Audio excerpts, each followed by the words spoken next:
자, 오늘 10월 5일 마감 시황 말씀드려보도록 하겠습니다. 야, 이 오늘 참 뭐라고 얘기를 해야 될지 모르겠네요. 한참 잘 가다가 2시부터 꼬꾸라지기 시작하는데, 일단 제가 이제 뭐 장중에도 말씀드렸지만은 뉴스가 있긴 있었어요. 뉴스라기보다는 코스닥 일봉을 보면은 오늘 1.5%까지 올라갔어요. 그러다가 종가 0.79, 0.8이니까 2.3%가 지수상 떨어졌다는 얘기. 어제 4% 빠졌잖아요. 근데 진짜 열받는 거는 해외 증시는 다 올랐어요. 볼까요? 아시아 증시를 보면은 지금 대만 볼까요? 대만 오늘 1.1% 목요일이죠. 1.1% 올랐고요. 중국 본토는 쉬고요. 어딨나 니케이 1.8% 올랐어요. 니케이도 어제 빠지긴 빠졌죠. 근데 얘는 1.8% 올라가서 단기 대반등을 줬단 말이에요. 근데 우리 시장만 유독 힘이 없는 상황을 보여주고 있습니다. 일단 어제 미국 시장도 강세였고 그동안 큰 문제 보였던 유가 한번 볼까요? 유가 보면은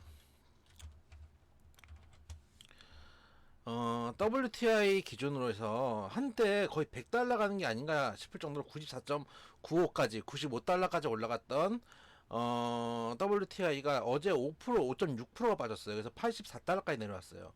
WTI 계속 연유가 올라가지고 문제라는 얘기들 많이 들었잖아요. 제가 여러 번 드렸는데 어제 급락을 하면서 미국 시장에도 안도를 줬고 어쨌든 간 글로벌 시장 전체로 매크로 시장 시황이 좋아졌고 거기를 받아서 아시아 시장도 올라가고 우리 시장도 올라갔단 말이에요. 그까지는 다 좋아요.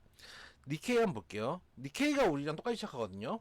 니케이 보면은 쭉 가다가 특별한 거 없어요. 이 두시 살짝 굳이 따지면 살짝 내려왔다가 다시 반등해서 올라가서 큰 이제 내려간 게 뭐 변동성 정도의 흐름이지 크게 문제가 되는 정도의 흐름은 아니었거든요. 근데 이제 종가가 거의 고가고 근데 우리 시장은 2시부터 박살나기 시작하더니 완전 다이빙을 해버렸어요.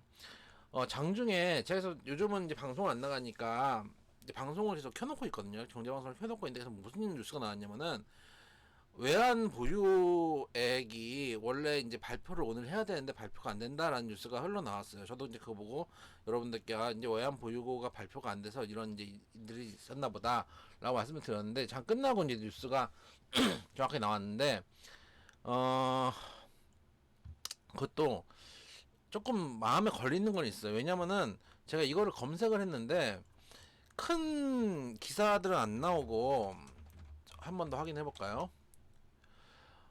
큰 데서는 기사가 안 나오고 짜잘한 데에서만 지금 기사가 나오고 있어가지고 조금 이제 불안스러운 건 있는데 일단 한국은행에서 외환 보유액 발표는 원래 오늘이 아니고 지난 2일에 임시 공휴일이 지정됐기 때문에 내일 6시 내일에 오전 6시에 일정대로 진행된다고 이야기를 합니다. 한국은행에서 그렇게 발표를 이야기를 했다고 하고 그게 원래 오늘이었어야 되는데 오늘 발표가 안 됐으니까 밀렸다고 생각을 했지만 임시 공휴일 지정으로 내일로 발표가 됐는데 그게 발표될 게 발표가 안 되니까 2시부터 사람들이 패닉에 빠졌다라고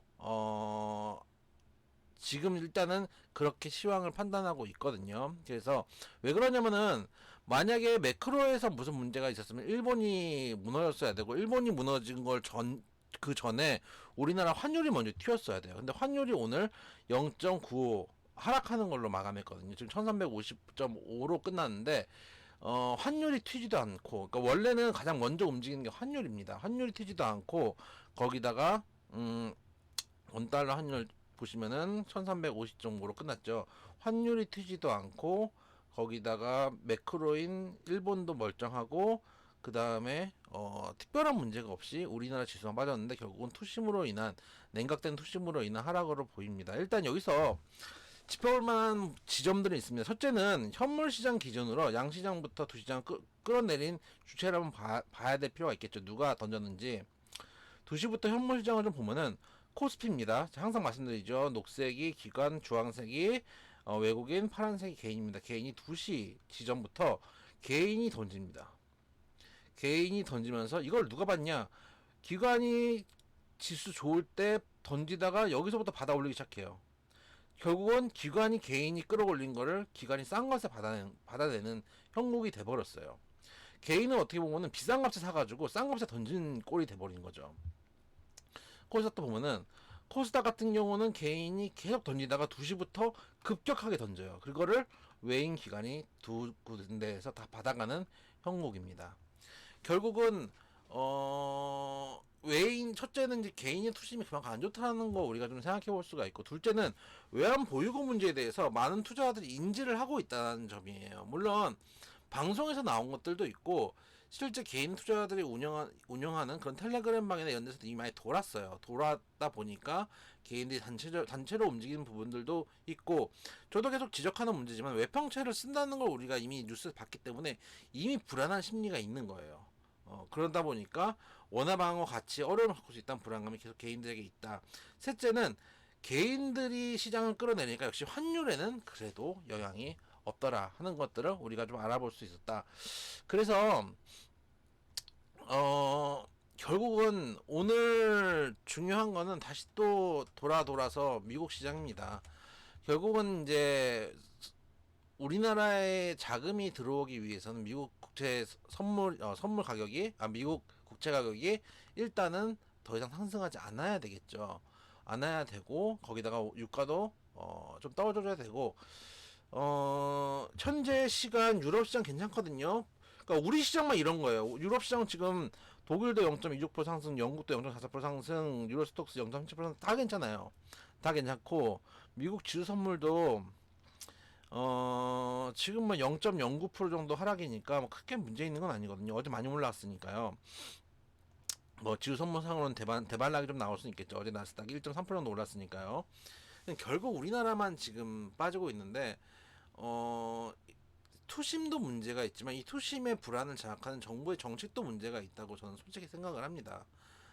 그래서 항상 말씀드리지만 저희 전 정권 문재인 정권 때도 문재인 정권 욕을 많이 했잖아요. 그러니까 항상 현재 정권에 대해서 욕하게 되는데, 저는 조금 증시하는 입장에서는 좀 증시 시선적인 정책들이 좀 나왔으면 좋겠어요. 계속 증시를 하는 주식의 플레이어들로 하여금 불안하게 하는 정책들이나 뉴스들이 나오지 않았으면 좋겠다는 생각도 좀 들고, 그래서 가장 큰 거는 오늘 코스피가 상승 종목이 298 종목, 하락 종목 585 종목, 코스닥도 483 종목 상승, 1046 종목 하락 종목이 2배 반이 더 많았거든요. 그럼 실질적으로는 지수 대비해서 하락폭이 더 크게 느껴질 수 있다는 거예요.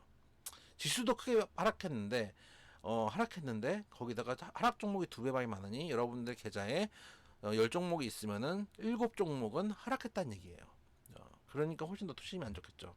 어제 안 그래도 4% 마이너스 봤는데, 그러다 보니까 어려움을 좀 겪고 있는데, 제 생각에는 지금 뭐 2400 깨지니 안 깨지니 하지만은 2350 전 보고 있습니다. 계속 말씀드렸지만은 최악의 경우는 2350 정도 전에 지지였던 요 정도 구간, 올해 3월 달에 한번 지지가 나왔던, 그때도 급락이 나왔었거든요. 그때 3월 14일에 급락이 나왔었는데 그때 지지했던 정도 구간은 마지노선이 되지 않을까. 물론 그 전에 올라가면 제일 좋죠. 그래서 빠져도 이 정도 구간에서는 마지노선이 될 가능성이 높다라고 좀 보고 있기 때문에 지금부터는 항상 우리가 완전 바닥에 사기는 힘들거든요. 근데 항상 내려오는 구간에서 내려오고 올라가고 하는 그 가능성 있는 구간에서부터 먼저 사는 게 맞다고 생각이 돼요. 여유 있는 자금도 있다면은 지금부터 사도 큰 무리는 없는 시기다라고 생각을 하고 있다 말씀 드리도록 하겠습니다.